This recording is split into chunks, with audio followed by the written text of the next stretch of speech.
Hello guys, welcome back to another video. In today's video I'm going to be showing you something really cool that I'm going to be installing on my 2018 Honda Accord, and it's called Comma AI OpenPilot. So if you guys are curious about the price is $1,200, and honestly it's expensive, but it's worth it for the people who commute a lot. I do about 40 miles just going to work and 40 coming back, so I'm doing 80 miles a day just going to work.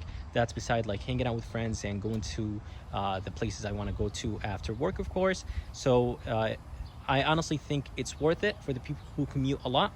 And I heard this device does not work well back roads. It does great on the highway, and it does not take very sharp turns, and it does lane changes. So I really like that. So let's go ahead and get to unboxing and basically get to installing this device. All right guys, so here is the box, and basically it's just a black box that has their symbol on it, and it has the comma 2 on the box itself. But let's go ahead and open the box and see what's inside of the box.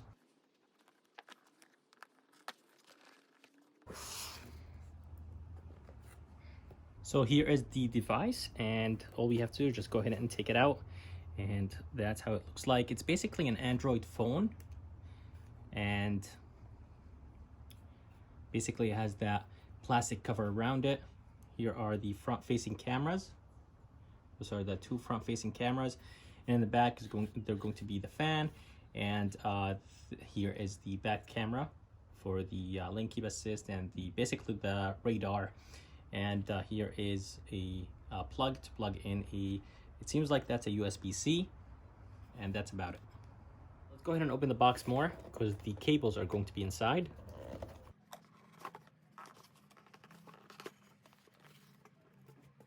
And here is basically another box right underneath where the device is, and basically it's going to give you all the cables that you need to plug into your Accord or to your car. And basically everything's straightforward, everything's plug and play. And here is the harness. I'm gonna go ahead and show you everything. So guys, that's what's inside the white box. It's honestly super easy to install. It should take less than 10 minutes. Here is a USB-C cable that will go in the back of the machine of this device, and the other end is actually gonna go right here. It's gonna plug into this, and then you'll have an Ethernet cable that will have two Ethernet sides, and this one is going to plug straight into the OBD2 connector in your car. And in the back they're going to be this Ethernet cable or Ethernet plug, and here are a couple mounts. All right, so here is the USB-C, and basically the USB-C is going to get plugged into this right here, just like that. And this OBD2 connector, it has an Ethernet plug, so you have to plug the Ethernet cable inside here. But let me go ahead and actually open this. All right, so this will get plugged into here, and the other end of the Ethernet cable is going to get plugged into this right here where we plugged in the USB-C. And basically, honestly guys, it's super easy to install. It's plug and play, just connecting wires, and that's it. To open the cover, and that's where of course the cables are going to get connected to, you have to push up, and then you can just move it like that. For this cable right here, what you have to do, you have to plug this into this, okay, and remove this just like that. So it's gonna look like this, and then this will go back into where this cable is. I'm gonna go ahead and show you where I exactly removed it from. So this will go inside this metal piece right here, and the cable that I just took out, it's gonna go into this box right here. So let me go ahead and show you a closer up look on how to do this. All right, so this cable is gonna get plugged into this, just like this. Okay, and then this is gonna go back inside.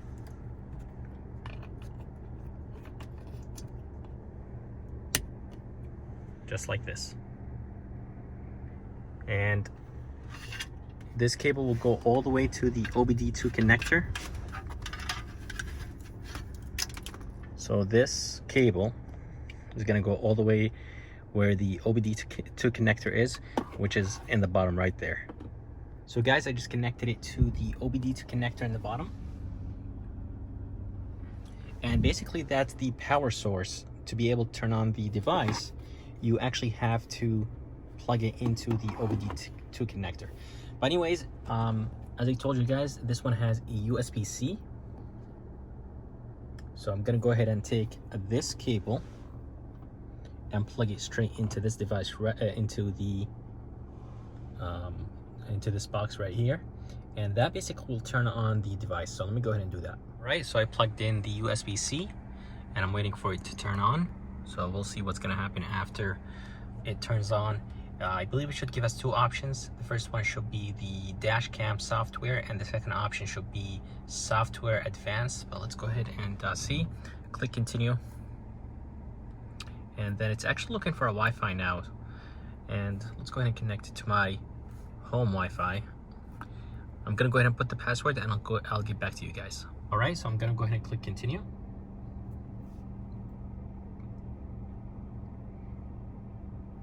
And it's connected, as you guys see. Go ahead and click continue. All right, so two options here. So for those two options, we're gonna go ahead and click on custom software and then click continue. And for this, you have to actually put openpilot.comma.ai and then click continue. Okay guys, so that's what you have to put, openpilot.comma.ai, and then go ahead and click on continue. And then go ahead and click on install software, and it's gonna take a little bit of time. So we're gonna go ahead and wait, and then I'll basically get back to you. Here we go. It took exactly 2 minutes. I started the process at 5:02 and it's 5:04 now, and that's it. So there's a couple things you actually have to go through right here. You have to go all the way down, basically read everything, and then that gray one will become red, just like this. Click continue. So basically OpenPilot is just a thing to enhance the system we have in our cars. It's not a level 3 autonomous driving, it's still level 2, and basically it tells you you have to keep your eyes open, so you can't sleep, you can't do anything like that.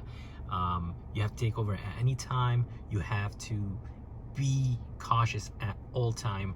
Basically it's meant to make driving less fatigue, and it just basically makes driving much better for the people who commute a lot.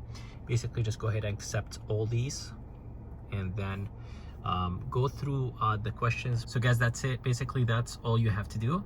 So right now it's basically calibrating the system and the drive above 15 miles per hour. So let me go ahead and mount the device into a good spot, and then I'll probably do the cables later. But let's go ahead and mount it and then go on a test drive. All right, so let's go ahead and install the 3M mount. That's how it looks like. So it's basically gonna go in like this. Slides all the way in, just like that. All right guys, so I actually used my car heat to heat up that 3M tape. All we have to do is just go ahead and remove the 3M tape, and then after we do that, we're just gonna go ahead and put it up there.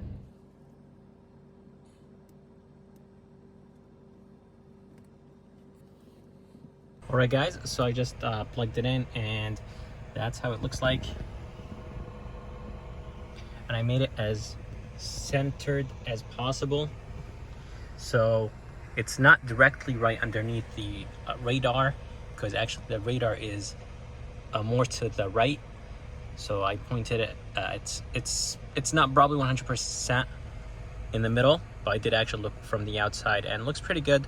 So let's go ahead and take it on a test drive. It says you have to drive 15 miles per hour. So let's go ahead and take it on a test drive and see what happens.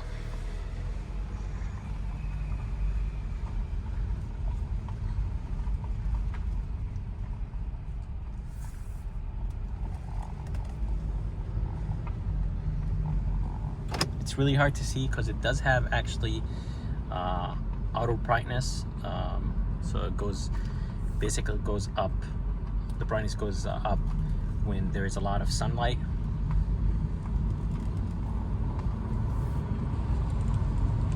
Please fasten driver seat belt. I'm not sure if you guys could see, but it's saying here that it's in progress, 37%.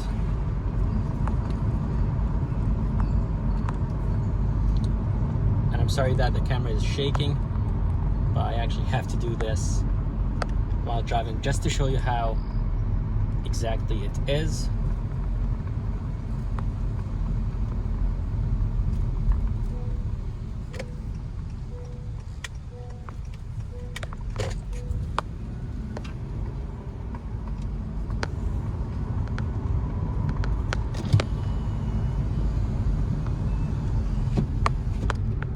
Alright, so it's done. So guys, the device is very, very dim, as I said, and the second thing that I still did not do, tucking all the wires in. I'm gonna go ahead and do that later. Of course, I need to know if the device works or not before I start covering and zip tying everything. Trust me guys, it's gonna look nice and neat. I'm gonna zip tie everything and make everything just looks perfect. And of course, I'm gonna put that cover back on. And I noticed something, that the device itself has a fan, of course, and the fan is a little bit loud when you when everything is off, like when you have the AC off, when you have the radio off, windows up. When it's completely 100% quiet in here, you'll hear the fan a little bit.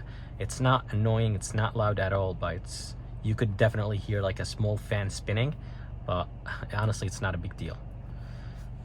Let's go ahead and take a right here and see how this does. I still did not put the car on cruise control yet.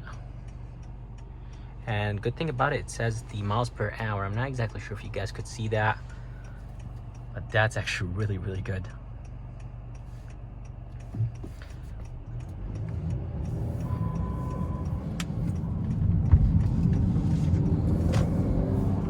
All right, so let's go ahead and set the cruise control. Ooh, okay. All right, so it's actually set at 30 miles per hour, and the cord, the lane keep assist in that cord, it actually activates at 45 miles per hour, sometimes 44-ish, but most of the time 45, 46.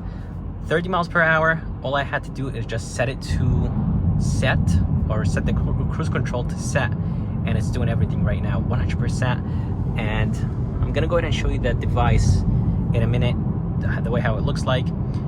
But as I said, it's 100% dim, and I'm really happy that it's working, and honestly it's amazing. But 30 miles per hour lane keep assist is working. As I said, the Accord only activates the lane keep assist around 45 miles per hour, and this is working great. And I don't have my feet on the gas. The steering wheel turns a little bit more, so the torque on the steering wheel, it's actually better than stock. And it just detected the car in front of me. But honestly, this is amazing. I'm gonna actually take the car on probably a little bit of back roads, because I want to see if it works on back roads really good and sharp turns. So let's go ahead and give that a try. Well, let's go ahead and see what it does here. Doing 40 miles per hour, which is a little bit fast around those corners, but let's go ahead and set it to, let's see, 35 miles per hour and see how it does. Okay, not that bad.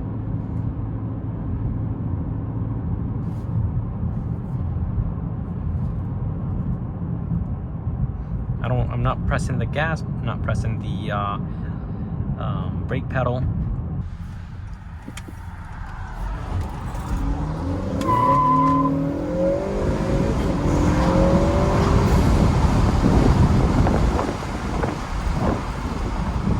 So I want to take it on a smaller road.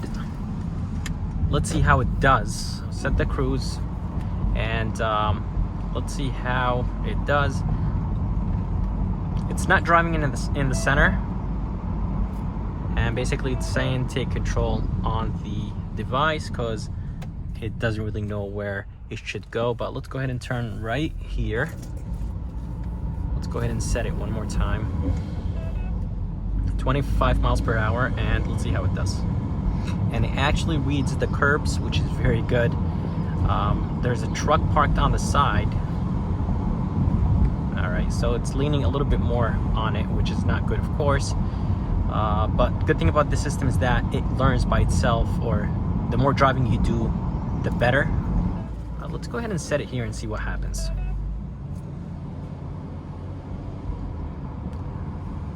Okay, that's actually pretty good. It's Sante control, steering, exceeded steering limit.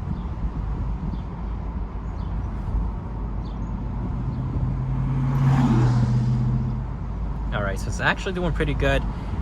It was able to read the lines. Back there it was not painted, and right now it's painted, but it said take over or take control for a minute, then it went away, and I barely touched the steering wheel. Probably I put my finger on it just like this, but other than that, honestly, it's very, very, very good. Right, so let's go ahead and do the lane changes, and you have to be, I think, more than 45 miles per hour to be able to do lane changes. So let's go ahead and try it, and it will do the lane change by itself. So let's go ahead and do that one more time. You of course, you have to check before you move to the left or right lane, of course. But let's go ahead and do that once the street gets straight. So let's look. No one is next to us. Once that steering required comes on, know that you could do the lane changes. And the way how it does it really weird. It's like you have to be careful because it does take it a little bit fast and sharp. All right, guys, so let's go ahead and do one more lane change.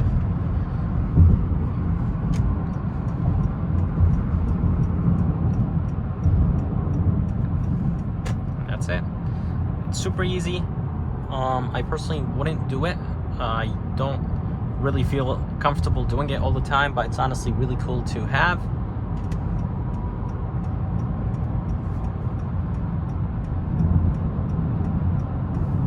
After it does that, just go ahead and disable the turn signal, and that's it.